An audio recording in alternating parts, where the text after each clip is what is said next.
Good morning व्यावसायिक छात्रों, मैं आपका दोस्त दीपक सिंह।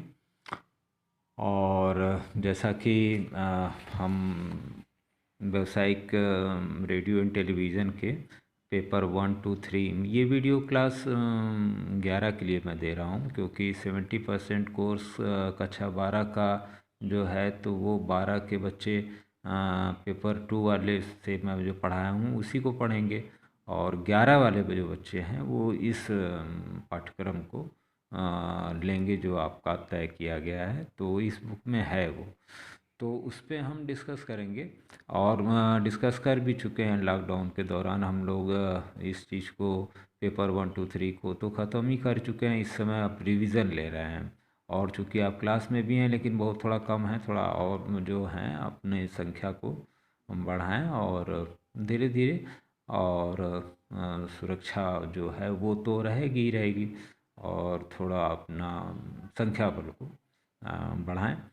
और इसमें हमने जो आपसे पेपर 1 विद्युत और दूसरा पेपर 1 तरंग, दूसरा चुंबक विद्युत और तीसरा इलेक्ट्रॉनिक्स का रिवीजन लिया है। तो एक रिवीजन हम लोग कर चुके हैं इलेक्ट्रॉनिक्स का।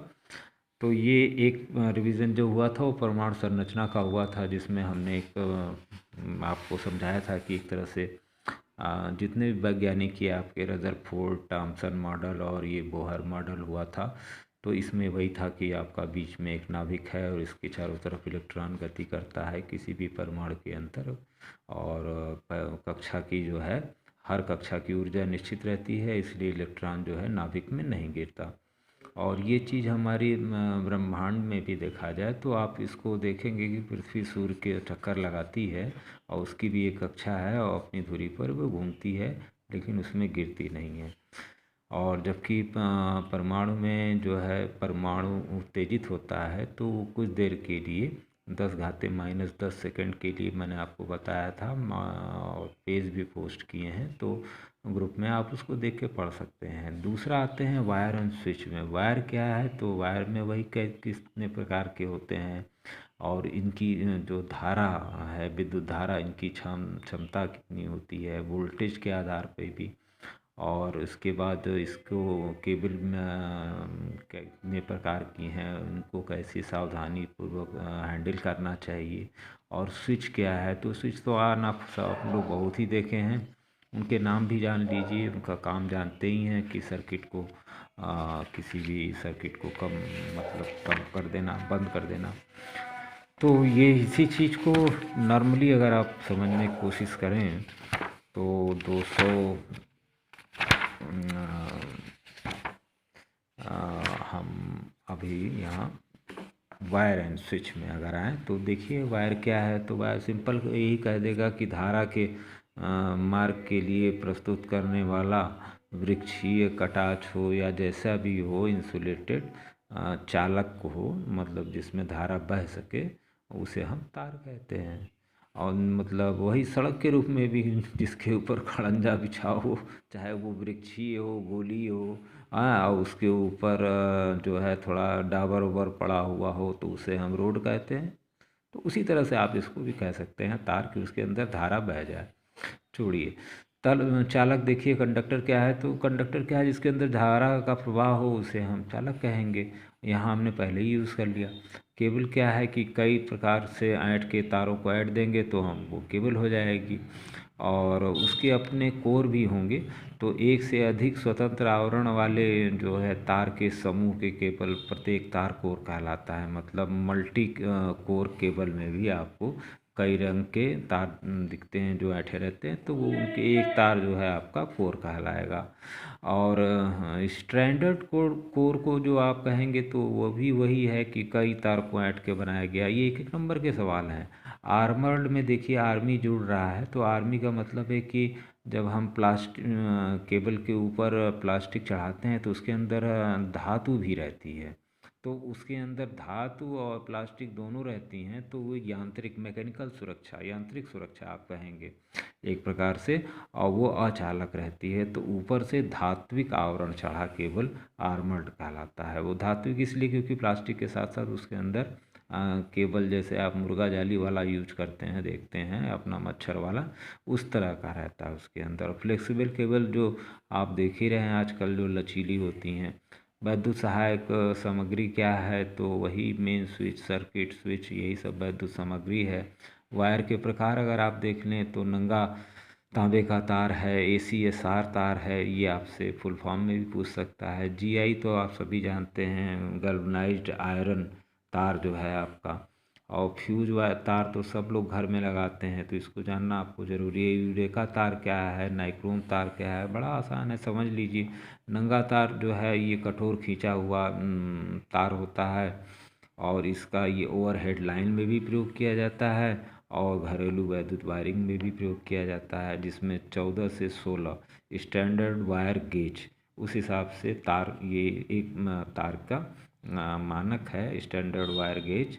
तो gauge standard wire gauge, standard wire gauge, तो इस तरह से आप इसको समझ सकते हैं। और ये ACSR तार क्या है, तो एल्युमिनियम कंडक्टर स्टील रिइंफोर्स्ड, तो ये ACSR देखिए, ये फुल फॉर्म में पूछ सकता है। ये 5-6 एल्युमिनियम के तारों को अगर आप घुमा के बांध दीजिए तो वही स्टैंडर्ड तार बनेंगे।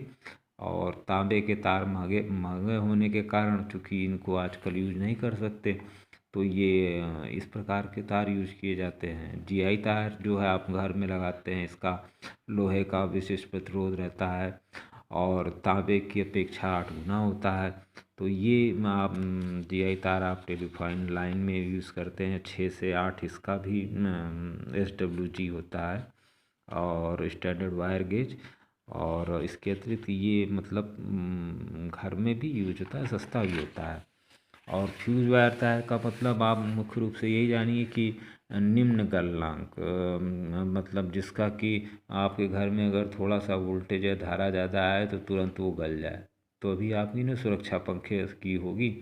तो इस तरह के तार यूज किए जाते हैं। तो उसी में यूरेका तार आता है, जो 60% तांबा और 40% निकिल जो धातु बनाया जाता है, उसे यूरेका वायर कहते हैं। और इसे हम रिहेस्टेट प्रैक्टिकल में जो प्रतिरोध को कम ज़्यादा करने के लिए यूज़ करते हैं, वहाँ यूज़ करते हैं। इसमें 60% तांबा और 40% निकिल रहता है। उसी में नाइक्रोम अगर आप देखें तो 80 निकिल है और आपका 20% क्रोमियम धातु से जो बनाया जाता है। ये आपका हीटर में आप जो तार यूज करते हैं वो आपका नाइक्रोम तार होता है। तो ये आपने जाना। और इनकी क्षमता को अगर आप देखें तो फ्यूजिंग विद्युत धारा क्षमता कैसे कहेंगे, तो साधारण परिभाषा दे सकते हैं कि सामान्य ताप पर साहब 40 डिग्री मैक्सिमम मान लीजिए, और विद्युत धारा का अधिकतम मान, मतलब जिस पर कि तार सुरक्षित रूप से रहे, उसके अंदर धारा प्रवाहित होती रहे, तो वही उसकी क्षमता कहलाएगी। दूसरा अगर आप कहें कि फ्यूजिंग धारा मान क्या है, तो फ्यूजिंग धारा मान मतलब किसी तार के लिए विद्युत धारा का वह न्यूनतम सबसे कम मान जिस पर वह तार पिघल कर टूट जाता है। तो सही बात है, न्यूनतम मान रहेगा तभी ना आपके घर की चीज़ें बन जाएगी, वही फ्यूजिंग तार का मान कहलाएगा। तो हर घर के लिए अपने अपने फ्यूजिंग तार होती हैं, जितनी आपका लोड है उस हिसाब से आप अपना फ्यूजिंग वायर लगाइए, ज़्यादा मोटा ना लगा दीजिए ताकि तार धारा बह जाए, घर के सामान जल जाए, क्योंकि वो उनको कम धारा चाहिए होती है। तो इस तरह से आप फ्यूजिंग धारा का मान, ये कई तरह से एल्युमिनियम तार में क्षमता कितनी एम्पियर की होती है उनकी, तो वो चीज़ मैं आपको ये ग्रुप में डाल भी देता हूँ। और वोल्टेज के आधार पे आप देखें तो निम्न वोल्टेज का आपका 220 वोल्ट का केबल होता है, और एक 22 किलो वोल्ट का मतलब होता है कि उससे उच्च अगर हाई करें तो 22 किलो वोल्ट से ज़्यादा वाले को हम उच्च कहेंगे। और उसके बाद अति उच्च एक्स्ट्रा हाई वोल्टेज आपका 33 किलो वोल्ट का आप देखते होंगे, ST लाइन आपकी घर के आसपास दिख जाएगी। और सावधानियाँ वही है कि किसी की केबल का अगर इंसुलेशन उतारना है तो थोड़ा सा आप इलेक्ट्रीशियन चाकू का यूज़ करिए, और उसका जो कनेक्टर है वो अगर ढंग से कसिए, और केबल को अगर मोड़ रहे हैं तो विशेषकर एल्युमिनियम है तो उसको तगड़ा मोड़ नहीं देना चाहिए, और ग्रीस का प्रयोग करिए। तो ये सब सावधानियाँ हैं। केबल के प्रकार भी देखिए आप, तो VIR केबल है आपका, पीवीसी केबल है, पॉली, ये सब फुल फॉर्म है। वेदर प्रूफ तो मान लीजिए जिसमें बरसात का प्रभाव ना पड़े। फ्लेक्सिबल केबल भी होती हैं, आर्मर्ड केबल भी होती हैं, और सीटीएस केबल भी होती हैं। तो इनको भी हम थोड़ा थोड़ा करके अगर देखेंगे तो आप अगर देखें तो पिछले चैप्टर मैंने आपको पढ़ाया भी है। तो स्विच अगर हम देखें तो स्विच आपका वही है, इसको भी आप पढ़ लेंगे, मैं व्हाट्सएप ग्रुप में दे देता हूँ। तो इसमें वही कोर होंगे। तो आप मतलब आसान शब्दों में है। स्विच को आप जान ही रहे हैं, आप देखिए घर में आप लगाते ही हैं। तो स्विच का काम क्या है, एक पर फेज रहता है, एक पर न्यूट्रल रहता है, न्यूट्रल पे आपका बल्ब रहता है।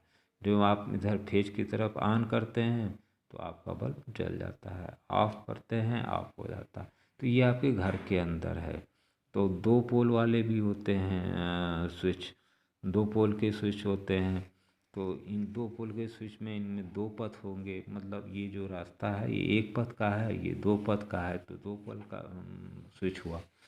और 3 पोल के भी हैं स्विच, तो वो इस तरह के भी रहते हैं, आप देखे होंगे 3 पोल आयरन क्लैड स्विच, इस तरह के स्विच है। पुराने अगर आप नाम पूछ देता है कि नाइफ स्विच के बारे में बताइए, देखिए नाइफ स्विच है आपका, ये नाइफ, नाइफ माने चाकू। तो ये सब स्टेशन या वितरण स्टेशन पर इसका प्रयोग किया जाता है। सब स्टेशन जहाँ आपका होगा वहाँ पर 30 से 1000 एम्पीयर तक इसमें इसकी धारा वहन क्षमता रहती भी है स्विच की। तो ये संरचना के आधार पे भी इनको बनाया जाता है। जैसे कि आप टम्बलर स्विच देखें, इस तरह के भी स्विच रहते हैं। तो जैसा ज़रूरत रहती है उस हिसाब से स्विच बनते हैं। तो टंगिल स्विच बोलते हैं, फ्लश टाइप स्विच बोलते हैं, जिसमें कि आप पानी बहा देते हैं। तो मैकेनिकल भी होते हैं, इलेक्ट्रिकल भी होते हैं। तो ये भी मैं आपको भेज देता हूँ ग्रुप में, आप इसे भी देख लें। और रोटरी स्विच भी होता है, जिसे आप पंखा चलाते हैं। रोटरी मतलब घूमने वाला, इसके अंदर अनेक पथ होंगे, बस पथ का मतलब है। तो एमसीबी आप देख ही लिए, मिनी सर्किट ब्रेकर, जो करंट में इस समय चल रहा है कि मिनी सर्किट ब्रेकर है। ये तुरंत आपका अगर थोड़ा सा भी मान ज़्यादा अधिक होता है तो ये स्वतः ही सर्किट को ऑफ कर देता है आपके घर में। और इसका जो है फिर फ्यूज को सही करके आप कर लेते हैं। मेन स्विच आपके घर में रहता ही है, डीपीआई या टीपीआई स्विच होता है। तो इसको भी आप घर में आप देखते ही होंगे, ये आपका मेन स्विच रहता है। तो इस प्रकार से आपसे ये पूछ सकता है ये क्या है। और एक एक नंबर के सवाल वही भेजा, आपसे एक स्थान से दूसरे स्थान तक ले जाने वाले को क्या कहते हैं, तार कहते हैं। तो इस तरह से ही पूछ सकता है। आजकल सबसे अधिक पीवीसी केबल प्रयोग में लाई जाती है, सत्य इस तरह से भी पूछ सकता है। और आपका 2 नंबर जो मैंने आपको बताया, 2 नंबर के साथ फिर 4 नंबर आदमी जोड़ देता है, तो वो 8 नंबर का क्वेश्चन आपका बन जाता है। तो वायर किसे कहते हैं, केबल की परिभाषा दीजिए, फ्यूजिंग तार किसे कहते हैं, यूरेका तार किसे कहते हैं, एमसीबी क्या है, इसका पूरा नाम लिखिए।